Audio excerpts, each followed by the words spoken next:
చంద్రమోహన్ రెడ్డి గారు. అధ్యక్ష నమస్కారం. లాస్ట్ 5 years గత 5 సంవత్సరాలు వైసీపీ పరిపాలనలో ఒక ముద్దాయి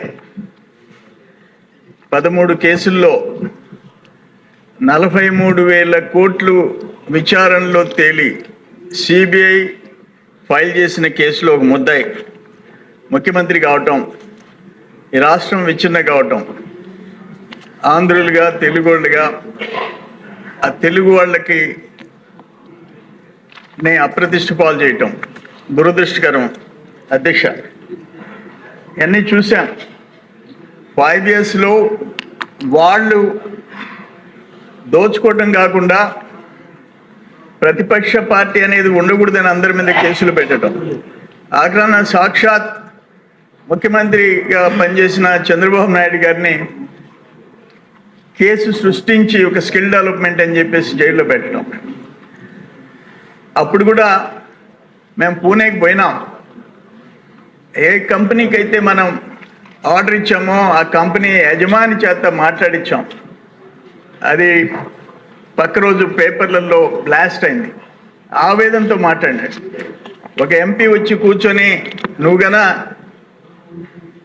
అప్రూవర్గా మారకపోతే మళ్ళీ నిన్ను జైలుకి పంపిస్తామంటే పంపించుకోండి అంటే రెండోసారి కూడా ఆయన జైలుకి పోయే పరిస్థితి వచ్చింది.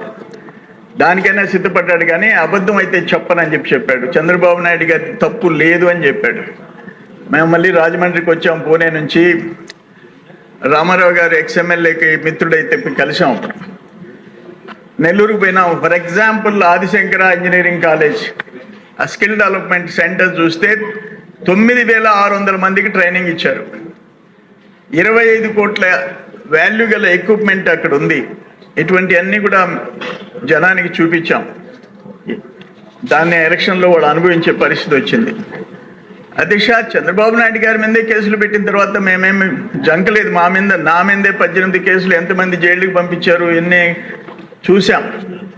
అన్నిటికంటే ఘోరం ఏంటంటే నా ఎస్సీలు నా ఎస్టీలు అని మాట్లాడిన ఆయన, ఫర్ ఎగ్జాంపుల్ నాకు సరేపల్లి కాన్స్టిట్యున్సీలో నేను హైదరాబాద్లో ఉండా, ఉదయగిరి నారాయణ ఒక ఎస్సీ క్యాండిడేట్ చిన్న ఒక బ్రిక్ ఇండస్ట్రీలో ఇటుకురాయి బట్టీలో పనిచేస్తుంటే 2,000 అడ్వాన్స్ ఇచ్చినాడని చెప్పి ఆ తక్కువ కూలిస్తుంటే పక్క బట్టీలోకి పోయినాడని చెప్పి 1వ రోజు 2వ రోజు పిలిచి 3వ రోజు కొడితే చచ్చిపోయినాడు పోలీస్ స్టేషన్లో, పొదలకూరు, నా కాన్స్టిట్యున్సీలో.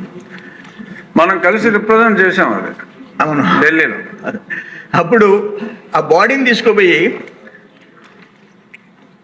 చంపేసి లాకప్ డెత్లో అడవిలో, పక్కన ఉండే అడవిలో ఒక యూకలిప్టస్ చెట్టుకి ఎలాడదీశారు. ఉరేసుకునే వాళ్ళు యూకలిప్టస్ చెట్టుకి ఎలాడారు. అయిపోయింది. నేను హైదరాబాద్ నుంచి ఫ్లైట్లో వచ్చాను, నెల్లూరులో కూర్చున్నాం. 3rd డే, మొదటి రోజు పోస్ట్ మార్టం చేయలే, 2వ రోజు పోస్ట్ మార్టం చేయలే, 3వ రోజు మేము 70 మంది పోయి హాస్పిటల్లో కూర్చున్నాం. ఆ భార్య బిడ్డలు ఏడుపులు చూసాం. ఒక డాక్టర్ వచ్చాడు మా దగ్గరికి, మాకు పరిచయం ఉన్న డాక్టర్. పోస్ట్ మార్టం అయిపోయింది. పైన చెస్ట్, కింద మర్మాంగాల మీద కొట్టిన దెబ్బలకి చచ్చిపోయినాడు సార్, ఇది మర్డర్ అని చెప్పేసి వెళ్ళిపోయినాడు. మేము ఆ బాడీ వాళ్ళకి ఇచ్చేసి మేము వెళ్ళిపోయినాం. మాకు తెలీదు ఆ కందమూరికి 70 మంది పోలీసులు పోతారని.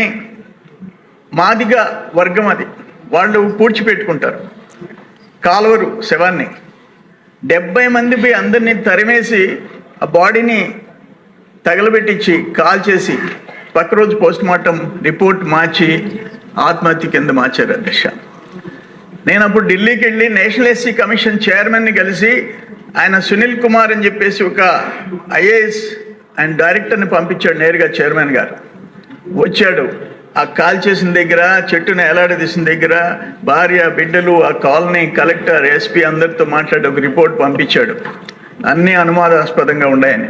సాయంత్రానికి 8,40,000 రూపాయలు డబ్బులు, అమ్మాయికి ఒక ఉద్యోగం, 35,000 రూపాయలు జీతం, పర్మనెంట్గా ఒక 5,000 రూపాయలు పెన్షన్, ప్లస్ 3 సెంట్లు ఇళ్ల స్థలం, 3 ఎకరాల పొలం. సాయంత్రానికి ఆర్డర్స్ ఇచ్చేసిపోయినాడు. అధ్యక్ష, నేనేమంటానంటే ఈరోజు కూడా నేషనల్ ఎస్సీ కమిషన్ హోంమంత్రి గారికి మీ ద్వారా నేను నా విజ్ఞప్తి ఏంటంటే, నేషనల్ ఎస్సీ కమిషన్ డైరెక్టర్ ఇచ్చిన రిపోర్ట్ని బయట తీయండి.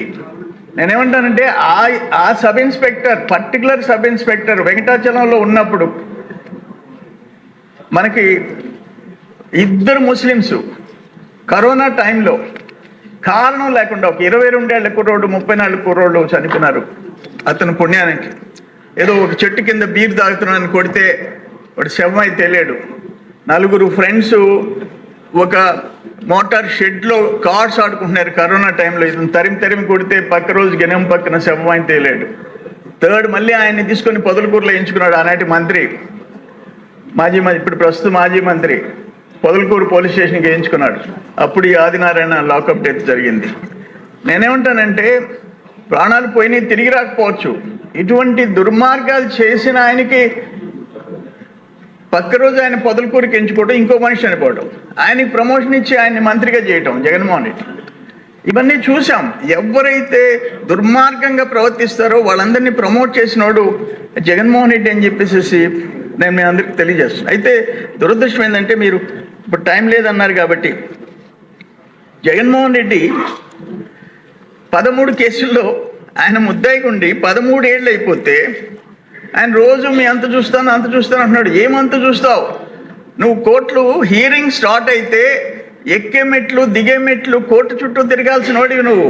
43,000 కోట్లు అవినీతి అని చెప్పి ఛార్జ్ షీట్ ఫైల్ చేసిన కేసులు నీ మీద ఉన్నాయి. దురదృష్టం లేట్ అవుతుంది. సుప్రీంకోర్టు క్లియర్ డైరెక్షన్ ఇచ్చింది. ప్రజాప్రతినిధుల కేసులు సంవత్సరం లోపల విచారణ పూర్తి కావాలని చెప్పించింది. నేను కోర్టులు ఇచ్చిన ఆర్డర్ గురించి మాట్లాడుతున్నాను. ఎవరైతే తప్పులు చేసిన వాళ్ళు దశాబ్దాలు బయట తిరుగుతా కూర్చుంటే మరిన్ని తప్పులు, రాష్ట్రం 5 ఏళ్ళు పరిస్థితి ఏంటి? తిరిగి కోలుకునేది ఎప్పుడు? ఈరోజు కూటమి ప్రభుత్వం వచ్చింది కాబట్టి ఎంత తంటాలు పడితే మళ్ళీ ట్రాక్లో పెట్టాలా? అందుకని నేనేమంటానంటే నా కాన్స్టిట్యున్సీలో 16 మంది వైస్ ఛాన్సలర్ జైలుకి పంపించారు. 16 ఎకరాలు రొయ్యల గుంటలు సముద్రంలోకి వదిలేశారు. 18 ఎకరాలు సంపంగి తోట పైప్ లైన్లు పగలగొట్టించారు. దాదాపు 50 మందిని జైలుకి పంపించారు. నా మీదే 18 కేసులు పెట్టారు. అమరావతి పాదయాత్ర నా నియోజకవర్గం మీద ఆడపడుచులు నడిచిపోతుంటే భోజనం టెంట్ పెరికిచ్చేసేసారు పోలీసుల చేత. నడి రోడ్డు మీద కూర్చొని భోజనం చేయాల్సిన పరిస్థితులు అన్నీ చూసాం. కానీ అదేమంటే ఆయన జగన్మోహన్ రెడ్డి వైసీపీ పార్టీ అధ్యక్షుడు, ఒక ముఖ్యమంత్రిగా పనిచేసిన వ్యక్తి. ఇప్పుడు ఆయన సప్త సముద్రాలు దాటి పట్టుకొని వస్తానంటాడు, పోలీసులు బట్టలు ఇప్పుతానంటాడు. ఆయన చూసి ఆయన కాకానికి వద్దుంటే ఆయన కూడా అదే మాట్లాడతాడు. నడి రోడ్లో ఒక సబ్ ఇన్స్పెక్టర్ పేరు చెప్పి నీ కాకి బట్టలు ఇప్పుతాను. అసలు ఏం అలవాటని మగోళ్ళు బట్టలు ఇప్పేదేంది? దాన్ని మాట్లాడేది ఏంది?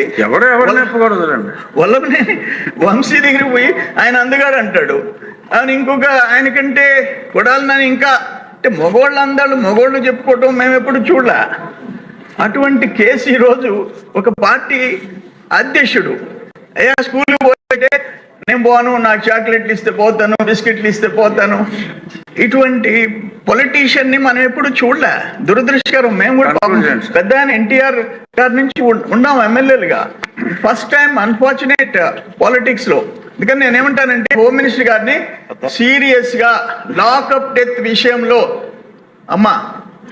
లాకప్ డెత్ చేసి ఆత్మహత్యగా మార్చిన వాళ్ళ విషయంలో ఒక సిట్ వేయించండి. సాక్ష్యాలు ఉన్నాయి అక్కడ. నీకు ఎవరైతే హెచ్ఓడి ఆ పోస్ట్ మార్టం రిపోర్ట్ మార్చిన హెచ్ఓడి సేమ్ కేసులో కర్నూలులో సస్పెండ్ అయిన అతను ఈరోజు నెల్లూరు హెచ్ఓడిగా వచ్చి మళ్ళీ పోస్ట్ మార్టం రిపోర్ట్ మార్చాడు. దురదృష్టం. ఒక దళితుడు ప్రాణాలు కొట్టి 2,000 రూపాయల కోసం కొట్టి చంపేసిన వాళ్ళని మనం వదిలిపెట్టడం కరెక్ట్ కాదని చెప్పేసి మీ ద్వారా నేను కోరుకుంటున్నాను. నమస్కారం.